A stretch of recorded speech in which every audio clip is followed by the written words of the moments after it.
Are you worried you ruined your cast iron skillet? In this video, we're gonna talk about common cast iron concerns and how to fix them.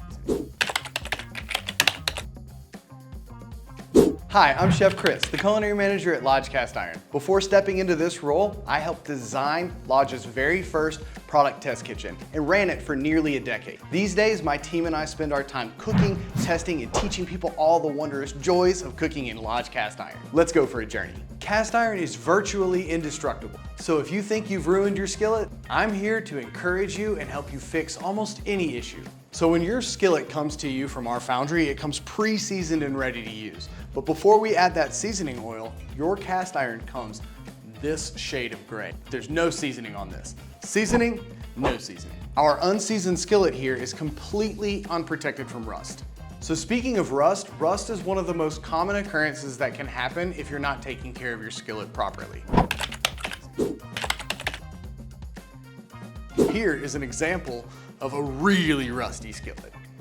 Believe it or not, any amount of rust is really nothing to worry about, even this ridiculous skillet. If you happen to have a rusty pan, here's how to fix it. First, grab a rust eraser or some steel wool. Next, take your cool, dry skillet and scour off that rust. Wash your cast iron, dry it, and add a thin layer of oil. Next, bake it in the oven at least 450 degrees for an hour.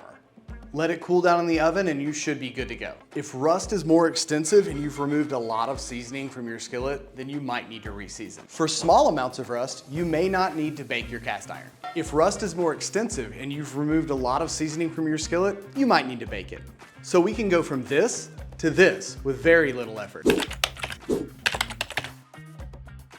Sometimes you may notice that your skillet can get a little sticky. This is just a sign that excess oil has built up over your cookware. To fix this, wash with hot soapy water and a stiff bristle brush or a cleaning pad. Then place your skillet in the oven upside down and bake it at 450 to 500 degrees for 1 hour. This is also a good time for a refresher on your cleaning routine. After you cook, wash your cast iron in warm soapy water. Dry it off completely, then add a very thin layer of oil to your cookware and rub it down with a paper towel. The oil should not run or drip when you tilt your skillet. Using too much oil at this step can cause your skillet to become sticky. Occasionally, the seasoning on your cast iron will break down and flake off. These flakes are just carbonized bits of oil, and they are not harmful to you or your cookware. Usually, you can resolve this issue just by cooking. The more you cook, the better your seasoning gets. If you're looking for an immediate resolution, you can reseason your pan. To season your skillet, simply wash it, dry it immediately, wipe it with a thin layer of cooking oil, and bake it upside down in the oven at 450 to 500 degrees. If you want a full step-by-step tutorial for how to reseason your skillet, it's linked in the description. Sometimes you may notice that there are variations in your seasoning coverage. This can make certain areas on your pan look darker than others. This is totally normal and oftentimes doesn't affect cooking performance. When your seasoning fades, it can expose the raw iron under the seasoning and it can become gray in spots. This can happen when you leave the skillet on the stove top and forget about it, walk away, and it can burn your seasoning off. This can also happen when you've scrubbed off a burnt-on mess or if you've cooked acidic foods for a really long period of time. With regular use, your cast iron will darken over time. If your seasoning starts to dull, it may be time to roast some veggies. The excess oil on the veggies are going to coat the bottom of the pan, and the extended bake time is going to help lock in that seasoning.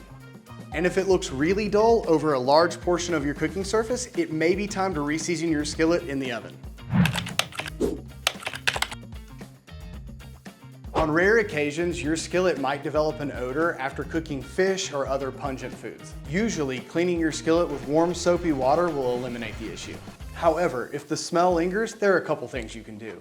First, sprinkle some table salt over the surface of your cookware, leave it overnight, and then rinse it off in the morning. You can also bake your cookware at 400 degrees for 15 minutes, and that should eliminate any fishy smells. But the best defense? Use a little soap when you're washing your cast iron.